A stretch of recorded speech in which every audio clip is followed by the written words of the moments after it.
अस्सलामुअलैकुम वरहमतुल्लाहि वबरकातुहू। ये हमारे मरीज़ हैं खालिद। ये आए थे, पहली मर्तबा आए थे ये 12 मई को, और उस वक्त इनकी फास्टिंग शुगर थी 218 फास्टिंग शुगर। और आज इनकी जो शुगर आई है वो 127 आई है। अभी आप लोगों ने देखी है। खालिद भाई, आपने तो एक हफ़्ते में शुगर भी चेक नहीं की, हम नाराज़ हो रहे थे आपसे। तो इस एक हफ़्ते में दवा खा के क्या महसूस किया? बिल्कुल सच सच अल्हम्दुलिल्लाह ज़बरदस्त। क्या महसूस, अपनी फीलिंग बताएं तफसील से थोड़ी। पहले बहुत जिस्म में दर्द होता था, अभी वो भी नहीं है।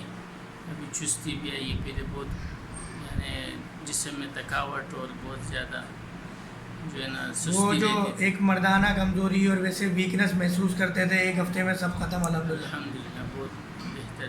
खालिद भाई, किस इलाके से आए आप? शराब दोस्त। सोराबकोट से आए। कहाँ पर? ये लियाकताबाद में जी डॉक्टर फ़हीम के पास। जी। चले जी, अस्सलाम वालेकुम।